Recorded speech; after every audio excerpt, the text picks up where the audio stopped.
여기 한국에 가면 차가운 시선과 무시를 받을 거라 굳게 믿었던 한 중국인이 있습니다. 그녀는 한국 사람들은 중국인을 싫어한다고 생각했고, 그래서 한국에 가면 불친절하고 냉정한 태도를 마주하게 될 거라고 확신했죠. 그런데 공항에 도착한 순간, 그녀의 생각을 완전히 뒤집어버리는 일이 벌어졌고, 그녀는 충격에 입을 다물지 못했다고 하는데요. 대체 이 중국인은 한국에서 어떤 장면을 보게 된 걸까요? 그리고 그녀가 믿고 있던 이야기들은 어떻게 하루 만에 무너지고 말았을까요? 지금부터 사연 함께 들어보시죠. 안녕하세요. 저는 리창이에요. 중국에서 사진작가이자 문화평론가로 일하고 있었죠. 카메라로 사람들 모습을 담고 그들이 무엇을 생각하고 믿는지에 대해 글을 쓰는 일을 하고 있었어요. 제 카메라는 보물 같은 존재였어요. 렌즈를 통해 진실을 담으려 애쓰고 있었는데 가끔은 우리가 진실이라 믿는 게 전부가 아닐 때가 있더라고요. 매일 아침 베이징 작은 아파트에서 눈을 떴어요. 벽에는 제가 찍은 사진들과 받은 상들이 빼곡히 걸려 있었죠. 제 작품이 정말 자랑스러웠어요. 사람들은 저를 존중하며 문화와 예술에 관한 제 이야기에 귀 기울이고 있었거든요. 제 삶은 규칙적인 일상을 반복하며 안정감을 느끼는 것이었어요. 그리고 오랫동안 한국에 대한 이야기를 들어오곤 했어요. 텔레비전, 신문, 인터넷에서 사람들은 종종 한국인들이 중국인을 좋아하지 않는다고 떠들고 있었죠. 한 번도 한국에 발을 디뎌본 적은 없었지만 의심 없이 그런 이야기들을 곧이곧대로 믿고 있었어요. 의심할 이유가 있었을까요? 모두가 똑같은 말을 하고 있었으니까요. 아침에 차를 홀짝이며 가끔 서울의 멋진 궁전과 세련된 건물들이 실린 여행 잡지를 넘기곤 했어요. 하지만 항상 저런 곳은 나 같은 사람을 위한 곳이 아니야 라고 중얼거리곤 했죠. 만약 제가 방문한다면 차가운 눈빛과 싸늘한 표정들이 저를 맞을 거라 가슴 한켠에 그려두고 있었어요. 이런 생각이 너무 오래 제 머릿속에 자리 잡아 마치 사실처럼 느껴지고 있었죠. 제 책상은 항상 깔끔하게 정돈되어 있었어요. 카메라들은 다음 작업을 위해 가지런히 늘어서 있었죠. 저는 예측 가능한 것들을 좋아했어요. 무슨 일이 펼쳐질지 미리 알고 싶었죠. 이게 바로 저예요. 조심스럽고 깊이 생각하고 쓸데없는 모험은 피하는 사람이었어요. 어느 햇살 가득한 화요일 모든 것이 뒤바뀌었어요. 제 친구 왕민이 우리가 즐겨 찾는 카페에서 마주 앉아 있었죠. 그녀의 커피에서 김이 모락모락 피어오르며 우리 사이로 춤추고 있었어요. 그때 그녀가 휴대폰을 테이블 위로 쓱 밀었는데 화면에는 한국 서울행 비행기 티켓 2장이 떡하니 나타나 있었어요. 네가 직접 눈으로 확인해봐야 해, 리창, 그녀가 말했어요. 눈동자가 설렘으로 반짝거리고 있었죠. 우리는 남들 말만 믿어선 안 돼. 우리 두 눈으로 직접 진실을 확인해봐야지. 제 심장이 쿵쾅대기 시작했어요. 정말로 한국에 발을 디딜 거라는 생각에 찻잔을 쥔 손바닥에 식은땀이 배어나오고 있었죠. 만약 그 모든 이야기가 사실이라면 어쩌지? 만약 그곳 사람들이 정말로 중국인 방문객들을 싫어한다면? 하지만 제 안에서 속삼임이 들려왔어요. 왕밍은 저를 속속들이 알고 있었어요. 제가 새로운 경험에 쉽사리 뛰어들지 않는 사람이라는 걸 훤히 알고 있었죠. 그녀는 정반대였어요. 언제나 모험 준비가 되어 있고 새로운 사람들을 만나고 새로운 것들을 시도하는 걸 갈망했죠. 하지만 그래서 우리는 친구로서 찰떡궁합이었어요. 그녀는 저를 안전지대 밖으로 슬쩍 밀어주곤 했거든요. 우리는 진실을 찾는 사람들이잖아. 그녀가 이어서 말하고 있었어요. 한 번도 가보지 않은 곳에 대해 어떻게 그렇게 확고한 생각을 품을 수 있어? 그녀의 말이 제 가슴 깊은 곳을 콕 찔렀어요. 저는 제 작업에서 정직하고 공정한 것에 자부심을 느끼고 있었거든요. 정말로 남들 말만 듣고 한 나라 전체를 단정 지어버린 걸까요? 제 머릿속은 거절할 핑계들로 가득 차올랐어요. 사진 작업 마감일이 코앞이었고 문화센터에서는 다음 달에 저의 새로운 전시회를 손꼽아 기다리고 있었죠. 인터뷰 일정도 빼곡히 잡혀 있었고요. 제 계획된 일상이 통째로 흔들릴 것 같았어요. 모든 걸 다 팽개치고 갑자기 한국에 갈 순 없어. 제가 테이블 위에 물건들을 반듯하게 정리하며 말했어요. 현실적이지 않잖아. 하지만 이렇게 말하면서도 속이 편치 않았어요. 제가 마주할지도 모르는 진실이 두려웠던 걸까요? 제 믿음이 무너질까봐 걱정되고 있었던 걸까요? 진실을 보여주려고 사진을 찍는 사람이면서 저는 갑자기 이 특별한 진실은 보고 싶지 않은 자신을 발견했어요. 카페는 오후 손님들로 북적북적했어요. 창밖으로는 사람들이 분주한 베이징 거리를 서둘러 오가고 있었죠. 왕밍의 도전적인 계획에 대해 생각하느라 제 차는 어느새 차갑게 식어가고 있었어요. 거기서 우리가 실제로 뭘 할 건데? 마침내 제가 물었어요. 제 입에서 이런 말이 튀어나오는 것에 스스로도 놀라고 있었죠. 왕밍은 미소를 지었어요. 자신이 저를 설득하기 시작했다는 걸 눈치챈 듯 했죠. 우리가 잘하는 일을 할 거야. 살펴보고 사진 찍고 사람들과 대화하고 일상을 몸소 경험할 거야. 그러면 남들 말만 앵무새처럼 따라하는 대신 우리 눈으로 직접 진실을 알게 될 거야. 저는 깊은 숨을 쏙 들이마셨어요. 미지의 세계로 발을 내딛는다는 생각에 속이 꽉 조여오고 있었어요. 하지만 다른 무언가도 느껴졌어요. 가슴 한구석에서 피어오르는 작은 호기심의 불씨였죠. 딱 일주일만 가서 정말로 우리가 들었던 대로인지 확인해보자. 그 한마디가 제가 알고 있다고 믿었던 모든 것을 뒤바꿀 거였어요. 때로는 가장 큰 여정이 가장 작은 발걸음으로 시작되기도 하죠. 제 발걸음은 온몸이 아니라고 외치는데도 그래라고 말한 순간이었어요. 우리가 카페를 나설 때 오후 햇살이 인도의 기다란 그림자를 드리우고 있었어요.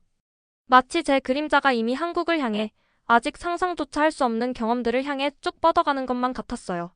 목에 걸린 카메라가 묵직하게 느껴졌죠. 제 임무는 현실을 있는 그대로 담는 것임을 일깨워주고 있었어요. 그저 제가 기대하는 현실만이 아니라 진짜 모습 그대로요.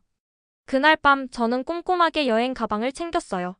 모든 물건은 제자리에, 각 카메라 렌즈는 케이스 속에 안전하게 담겨 있었죠. 모든 것이 깔끔하게 정돈되어 있었어요. 제가 좋아하는 방식대로요. 하지만 제 머릿속은 걱정과 질문으로 뒤죽박죽이었어요. 한국에서 무엇을 발견하게 될까요? 제가 항상 믿어왔던 것들이 사실로 드러날까요? 아니면 전혀 다른 세상을 보여줄까요? 어느 쪽이든 저는 지금껏 세상을 잘못된 렌즈로 들여다보고 있었는지 곧 알게 될 참이었어요. 비행기가 살짝 흔들리며 땅에 닿았어요. 인천국제공항 게이트로 굴러가는 동안 제 속은 꽁꽁 얼어붙은 듯 했어요. 바로 그 순간이었어요. 저는 정말로 한국 땅을 밟고 있었어요. 그동안 머릿속에서 수없이 그려봤지만 한 번도 좋은 느낌이 들지 않았던 나라였어요. 드디어 도착했네. 왕밍이 제 옆에서 속삭였어요. 목소리에 설렘이 가득 묻어났죠. 저는 말없이 고개만 까딱였어요. 카메라를 두 손으로 꼭 움켜쥐고 있었어요. 카메라가 마치 방패처럼 느껴졌어요. 제가 예상하던 싸늘한 시선들로부터 숨을 수 있는 보호막 같았죠. 공항은 첫 발부터 저를 깜짝 놀라게 했어요. 바닥은 반들반들, 천장은 웅장하게 높고 빛이 사방에서 쏟아지고 있었어요. 안내판은 한국어, 영어, 중국어로 친절하게 써 있어서 길 찾기가 쉬웠죠. 저는 길을 잃고 냉대받을 거라 예상했는데 모든 것이 방문객들을 배려하는 마음으로 가득해 보였어요. 우리는 출입국 심사대로 다가갔어요. 심장이 점점 빠르게 쿵쾅거렸어요. 이것이 한국인들이 중국인들을 어떻게 대하는지 확인하는 첫 번째 시험대였거든요. 제가 여권을 내밀자 직원이 고개를 들었어요. 저는 차가운 눈길이나 퉁명스러운 질문을 맞을 각오를 단단히 하고 있었죠. 하지만 그는 살짝 고개를 숙여 인사하며 맞아주었어요. 여권에 도장을 찍으며 서툰 중국어로 몇 마디를 건넸어요. 발음은 어색했지만 분명히 친절하게 대하려고 애쓰는 모습이 보였어요. 그러고는 즐거운 여행이 되길 바란다며 다음으로 가라고 손짓했어요. 저는 너무 놀라 제자리에 얼어붙을 뻔했어요. 왕밍이 제 팔을 살짝 건드려야 정신을 차렸죠. 예상 밖이었네. 저는 수암을 찾는 곳으로 걸어가며 작은 목소리로 말했어요. 왕밍은 그저 미소만 지었을 뿐 아무 말도 하지 않았어요. 말이 필요 없었어요. 우리 둘 다 이 첫 만남이 제가 단단히 준비했던 모습과는 딴판이라는 걸 뼈저리게 느끼고 있었거든요. 서울로 가는 택시기사님은 다정한 눈매를 가진 중년 남성이었어요. 우리가 중국인이라는 걸 알아차리자 중국 팝 음악을 틀어주시고 지나가는 명소들을 하나하나 가리키며 설명해 주셨어요. 고속도로는 깨끗하게 정돈되어 있었고 최신식이었어요. 높은 건물들이 멀리서 반짝반짝 빛나고 있었죠. 제 눈에 들어오는 모든 것이 제가 믿어왔던 생각들을 송두리째 흔들고 있었어요. 우리 호텔 방에서는 서울 도시 풍경이 한눈에 들어왔어요. 짐을 풀고 나서 호텔 주변을 둘러보기로 했어요. 거리는 일상을 바쁘게 살아가는 사람들로 북적였어요. 아무도 우리를 흘겨보지 않았어요. 우리가 다가가도 슬그머니 피하는 사람도 없었어요. 그저 베이징에서 사람들이 그러듯 제 갈 길을 가고 있을 뿐이었어요. 한국 음식 먹어볼까? 왕밍이 제안했어요. 길 건너편에 있는 아담한 식당을 손가락으로 가리키며요. 식당 안은 따스한 온기가 감돌았고 군침 도는 냄새가 코끝을 간지렸어요. 메뉴판에 음식 사진이 있어서 한국어를 한마디도 못해도 주문하기 쉬웠어요. 젊은 여종업원이 반찬을 듬뿍 가져다주고 고기를 상추에 싸먹는 방법까지 친절히 시범을 보여줬어요. 그녀의 미소는 진심이 묻어났어요. 억지로 짓는 웃음이 아니었죠. 저는 계속해서 불쾌한 일이 터지기만을 기다리고 있었어요. 하지만 첫날은 제가 예상했던 냉담함이나 무례함의 그림자 하나 없이 흘러갔어요. 그날 밤 제가 찍은 사진들을 후워봤어요. 깔끔하고 현대적인 도시와 평범한 일상을 보내는 사람들의 모습이 담겨 있었어요. 어떤 사진 속에서도 제 머릿속에 그려놓았던 모습은 단 하나도 찾을 수 없었어요. 다음날 아침 우리는 경복궁을 찾았어요. 현대적인 고층 빌딩을 배경으로 고풍스러운 옛 건물들이 위험있게 자리 잡고 있었어요. 저는 사진 찍기에 너무 정신이 팔려서 작은 카페에서 음료를 마시려고 멈출 때까지 중요한 무언가가 사라진 것을 전혀 눈치채지 못했어요. 주머니가 텅 비어 있었어요. 지갑이 온데간데 없이 사라졌어요. 차가운 공포가 등줄기를 타고 내려갔어요. 돈, 신용카드, 신분증이 모두 그 지갑 속에 있었어요. 제가 믿어온 모든 것에 따르면 사람들이 나를 도와주려 하지 않을 이국 땅에 홀로 남겨진 기분이었어요. 우리가 갔던 모든 곳을 다시 뒤져봐야 해. 저는 왕밍에게 침착함을 가장하며 말했어요. 어딘가에 떨어뜨렸을지도 몰라. 우리는 왔던 길을 되짚어 궁궐 구석구석을 살피고 경비원들에게 지갑을 주운 사람이 있는지 물어봤어요. 헛수고였어요. 마침내 우리는 찾기 시작했던 카페로 발걸음을 돌렸어요. 실례합니다. 저는 카운터 뒤에 있는 젊은 남자에게 말을 걸었어요. 혹시 누가 여기서 지갑을 발견하지 않았나요? 그의 얼굴이 금세 환해졌어요. 카운터 아래로 손을 뻗어 제 지갑을 꺼냈어요. 한 손님이 테이블 근처 바닥에서 이걸 발견하셨어요. 안에 있는 신분증을 확인하고 주인분이 돌아오길 기다리고 있었어요. 내용물을 확인하는 제 손이 떨리고 있었어요. 모든 것이 그대로였어요. 현금, 카드, 심지어 제가 소중히 간직하던 조그만 사진들까지 하나도 빠짐없이 있었어요. 이런 일은 일어나선 안 됐어요. 제 상상 속에서는 지갑이 통째로 사라지거나 현금만 쏙 빠져 있어야 했어요. 그런데 모든 게 그대로라니. 제가 오랫동안 공들여 쌓아온 믿음의 벽에 금이 가기 시작했어요. 그날 오후 우리는 전통시장을 둘러봤어요. 소리, 냄새가 정신없이 뒤섞여 오감을 행복하게 자극했어요. 음식 노점상들이 지나가는 손님들에게 큰 소리로 외치고 가게 주인들은 물건들을 예쁘게 진열하느라 분주했어요. 김치를 파는 한 할머니가 우리의 호기심 어린 눈빛을 알아채고는 맛보라며 시식품을 내밀었어요. 서로의 말을 한마디도 알아듣지 못했지만 손짓과 미소로 충분했죠. 감사합니다. 저는 한국말을 몰라 영어로 말했어요. 할머니는 제 팔을 토닥이며 환하게 웃으셨어요. 주름진 얼굴에 따스함이 가득했죠. 그 순간 그 모습에서 제 고향의 할머니가 떠올랐어요. 할머니의 눈빛에는 판단이 아닌 음식을 나누는 인간 본연의 따뜻한 연결만이 담겨 있었어요. 그날 저녁 우리는 한국식 바비큐 식당에서 저녁을 먹었어요. 웨이터는 우리가 테이블 그릴에서 고기를 어떻게 구워야 할지 헤매는 모습을 눈치챘어요. 우리를 무시하거나 짜증내는 대신 정확히 어떻게 해야 하는지 상세히 보여줬어요. 불 세기를 조절하고 각 고기마다 얼마나 구워야 하는지, 시범을 보이고 어떤 소스를 찍어 먹어야 하는지까지 가르쳐줬어요. 짧은 영어 단어 몇 개와 손짓 발짓으로 이 모든 걸 친절히 설명해 주었죠. 도시 불빛 아래 호텔로 걸어오는 길, 묘한 감정이 밀려왔어요. 제가 직접 경험한 세상과 제가 예상했던 세상이 전혀 다른 그림이었어요. 우리가 만난 모든 사람은 친절하거나 최소한 무심했을 뿐이었어요. 우리가 중국인이라는 이유로 눈살 찌푸리는 사람은 단 한 명도 없었어요. 내가 틀렸던 것 같아 저는 왕밍보다는 제 자신에게 속삭이듯 말했어요. 그녀는 내가 맞다고 했잖아라는 말도 없이 그저 고개를 끄덕이며 제 옆에서 걸음을 맞추고 있었어요. 그날 밤 카메라로 그날 찍은 사진들을 들여다보며 중요한 깨달음이 찾아왔어요. 저는 친절한 순간들을 담기 위해 열심히 찾아다닐 필요가 없었어요. 그런 모습들은 하루 종일 평범한 만남 속에 녹아 있었거든요. 여행은 이제 막 시작됐는데 이미 한국에 대한 제 생각은 달라지고 있었어요. 서울에서의 셋째 날, 더 이상 눈앞의 진실을 외면할 수 없었어요. 호텔 직원들은 매일 아침 환한 미소로 인사를 건네고 가게 점원들은 우리가 말을 알아듣지 못해도 끝까지 참고 기다려주고 있었어요.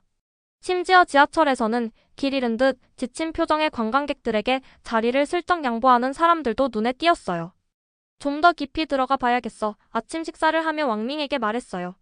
어쩌면 우리는 그저 겉만 하고 있는 걸지도 몰라.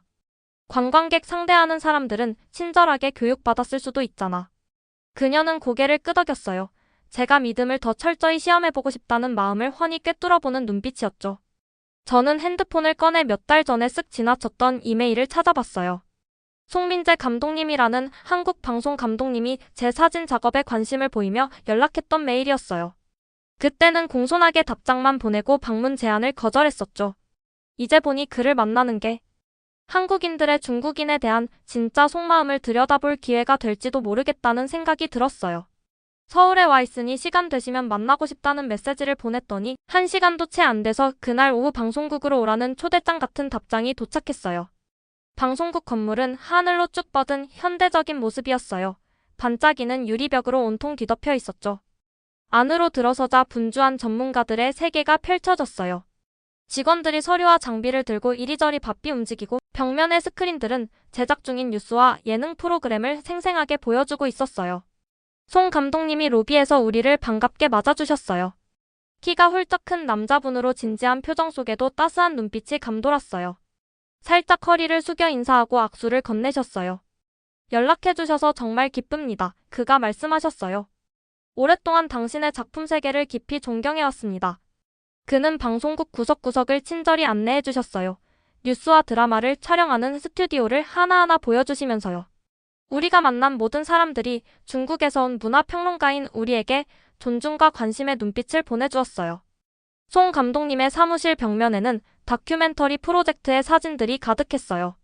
그중에 중국 시골 마을의 아름다운 풍경들이 가장 눈에 띄는 자리에 걸려있는 걸 보고 깜짝 놀랐어요.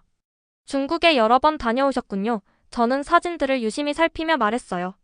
송 감독님은 고개를 끄덕이셨어요. 네, 여러 번요. 우리 문화가 얼마나 다르면서도 여러 면에서 묘하게 닮아 있는지 정말 흥미롭더라고요. 저는 깊은 숨을 한번 들이쉬고 마음속에 담아두었던 질문을 꺼냈어요. 한국인들은 정말 중국인들을 싫어하나요? 중국에서는 그런 얘기가 파다하거든요. 송 감독님은 제 직설적인 질문에 전혀 불쾌해하지 않는 눈치였어요. 대답하기 전에 잠시 생각에 잠기셨어요. 양쪽 미디어가 때때로 일반 사람들은 실제로 느끼지도 않는 갈등을 부풀리기도 해요. 그가 얘기했어요. 뉴스에서는 정치적 마찰이나 몰상식한 관광객 얘기만 다루지 매일같이 일어나는 수백만 건의 평범하고 따뜻한 만남은 아무도 주목하지 않잖아요. 그의 말이 제 자신의 일에 대해 되돌아보게 만들었어요. 저도 가끔 더 자극적인 이야기가 된다는 이유로 문제와 갈등만 강조하지 않았던가요? 평범하고 긍정적인 일상은 뉴스거리가 안 된다며 무시해버리지 않았던가요? 방송국을 나서는 길에 제 안에서 무언가 크게 움직이는 기분이 들었어요. 이제는 단순히 다른 사람들이 한국에 관해 들려준 이야기만 의심하는 게 아니라 사진작가이자 문화평론가로서 제가 세상을 바라보는 방식 자체를 의심하기 시작한 거예요.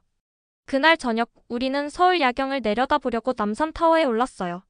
도시가 발 아래 별바다처럼 펼쳐졌어요. 어둠 속에서 건물들의 불빛이 반짝반짝 빛나고 있었죠.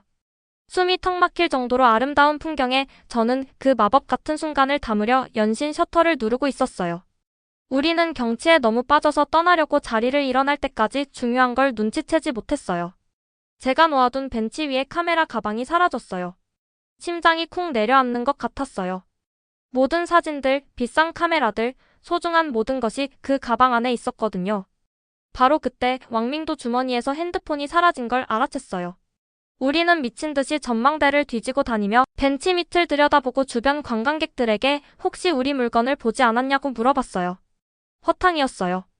경찰에 신고해야겠어. 왕밍이 차분하게 말했어요. 비록 그녀의 눈빛에도 걱정이 서려있긴 했지만요. 마음 한구석에서는 작은 부분이지만 오히려 안도감을 느끼고 있었어요. 드디어 한국인의 본성이 나타난 거라 생각했어요. 역시 한국에서도 관광객들의 물건을 훔치는 일이 있구나. 예상했던 대로였어. 남산타워 근처 작은 경찰서는 한가했어요. 데스크에 앉은 경찰관은 우리가 무슨 일이 있었는지 설명하는 동안 귀 기울여 듣고 있었어요. 제 카메라 가방과 왕밍의 핸드폰에 대한 세세한 정보를 적어내려가며 상세한 설명과 일련 번호까지 꼼꼼하게 메모했어요. 언어 장벽에도 불구하고 그는 끝까지 친절하고 전문적인 태도로 대해주었어요. 최선을 다해 찾아보겠습니다. 우리가 나갈 때 그가 약속했어요. 하지만 쉽지 않을 수도 있다는 점 이해해주세요. 우리는 풀이 죽은 채로 호텔로 돌아왔어요.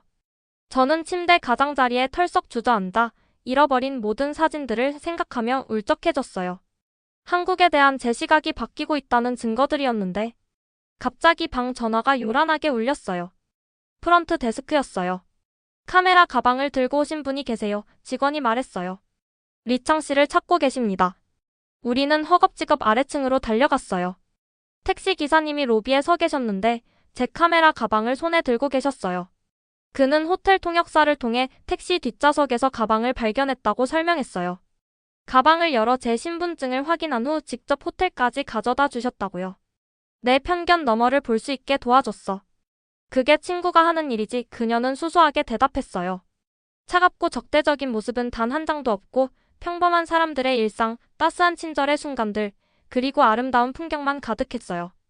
하지만 제가 진짜로 가져온 가장 소중한 것은 사진에 담을 수 없는 것이었어요. 저는 새로운 시선을 얻어 돌아왔거든요.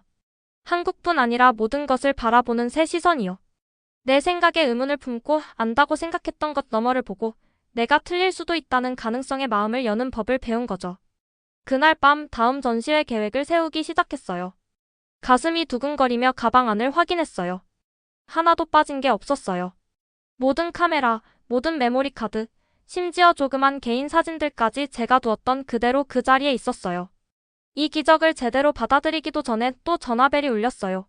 이번엔 우리 호텔 방 전화였어요. 아까 그 경찰관이었어요. 누군가 왕밍의 핸드폰과 일치하는 물건을 가져다 주었대요. 확인하러 와줄 수 있겠느냐고요. 경찰서에 도착하니 왕밍의 핸드폰이 우리를 기다리고 있었어요. 타워 근처 바닥에서 발견한 학생이 선의로 가져다 준 거였죠. 호텔 방으로 돌아와 저는 침대에 앉아 되찾은 카메라 가방을 멍하니 바라봤어요. 이건 단순한 우연이 아니었어요. 이건 뭔가 더 큰 의미가 있었어요. 더 이상 우연으로 치부할 수 없는 정직함과 따뜻함의 패턴이었죠. 이 시련은 저에게 가장 큰 시험이자 가장 깊은 깨달음을 안겨주었어요.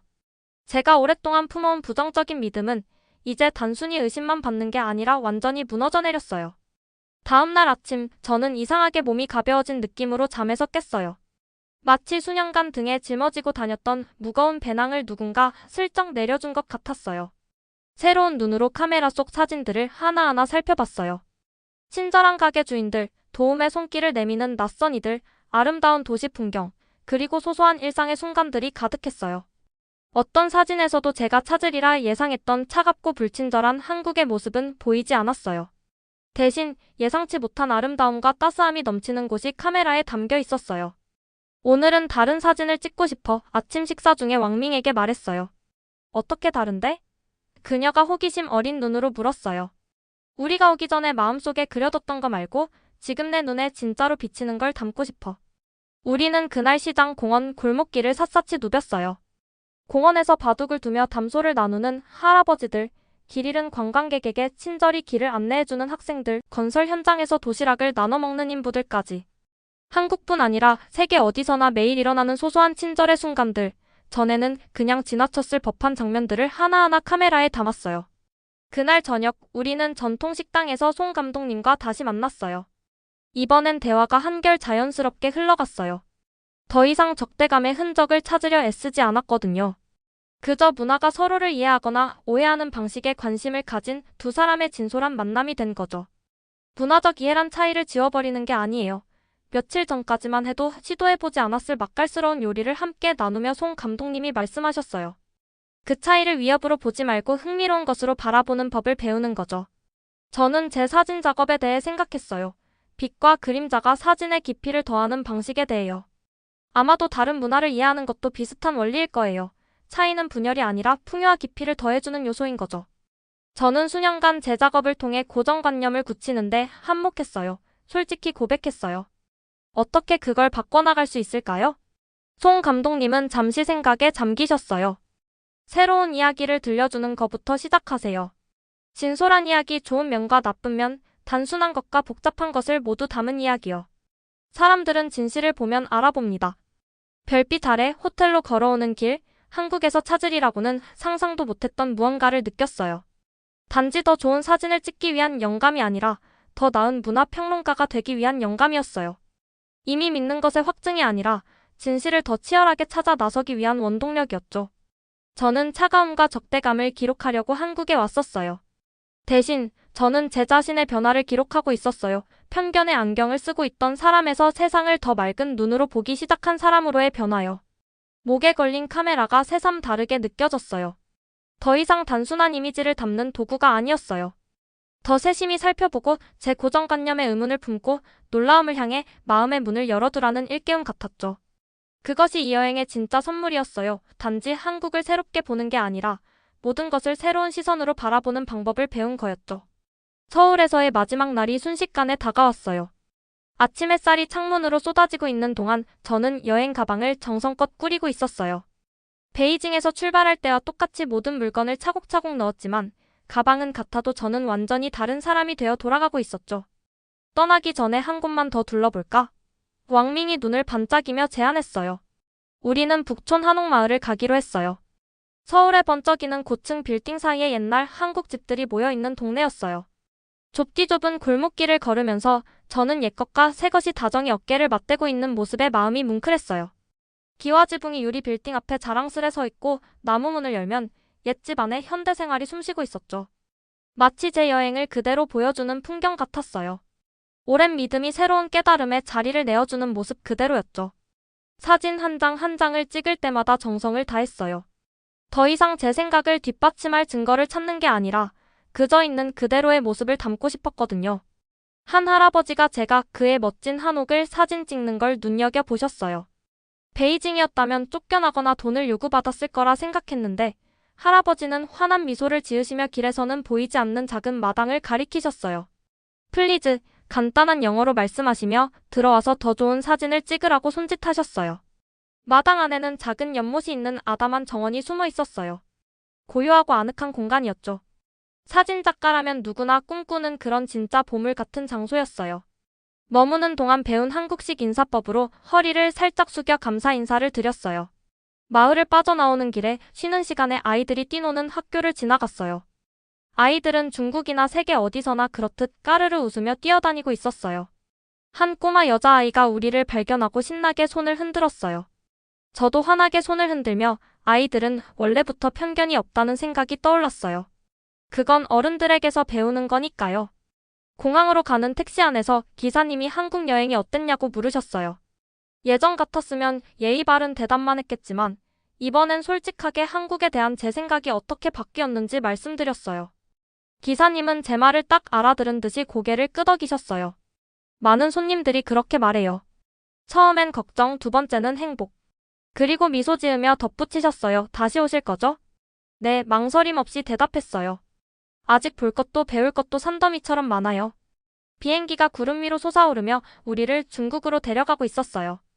창 밖으로 한국 땅이 점점 작아지는 걸 보니 떠나는 아쉬움과 새로운 시각을 안고 집으로 돌아가는 설렘이 동시에 가슴에 차올랐어요. 왕밍은 옆자리에서 고개를 까딱이며 졸고 있었어요. 저는 창밖을 바라보며 단 일주일 동안 겪었던 일들이 하나둘 떠올랐어요. 하나도 빠짐없이 돌아온 지갑, 다정히 도와주던 식당 직원들, 문화의 이해에 대해 깊이 있게 이야기해주신 방송 감독님, 기적처럼 되찾은 카메라 가방과 핸드폰까지. 이 경험들이 하나하나 제 마음속 편견의 벽을 무너뜨리고 있었어요. 집에 돌아가면 이 경험들로 무엇을 할지 고민하고 있었어요. 사진작가이자 문화평론가로서 제 말과 사진은 남들이 세상을 보는 눈에 영향을 미치니까요. 그 영향력을 제대로 사용했던가? 남들에게 내 생각을 전하기 전에 그 생각이 진짜인지 충분히 확인했던가? 분명히 아니었어요.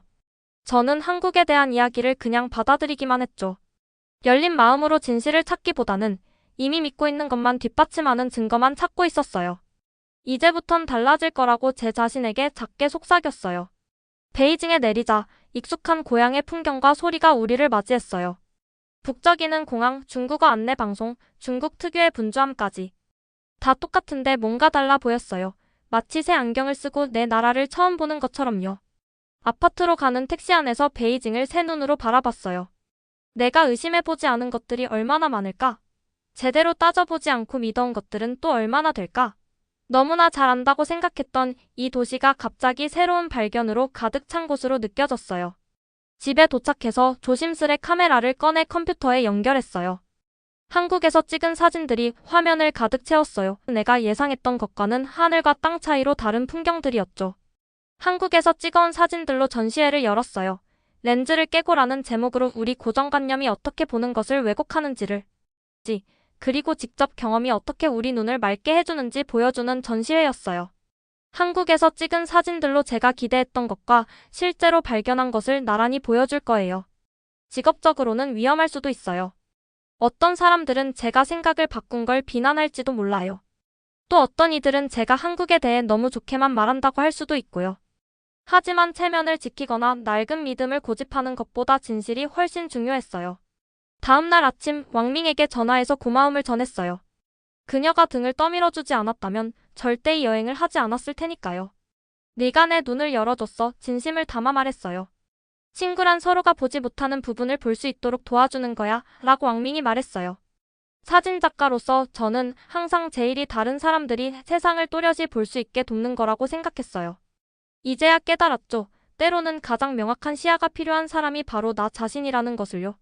한국으로의 여행은 단순히 다른 나라 구경이 아니었어요. 편견과 이해 사이, 고집과 열린 마음 사이의 경계를 넘는 여정이었죠. 이 특별한 여행은 끝나가고 있었지만 이것이 제 일과 삶에 대한 새로운 접근법의 시작임을 알고 있었어요. 사진에서는 적합한 렌즈 하나가 흐릿한 이미지와 선명한 사진의 차이를 만들어요. 저는 한국에서 새 렌즈를 가져왔어요. 카메라용이 아니라 제 마음과 영혼을 위한 렌즈요.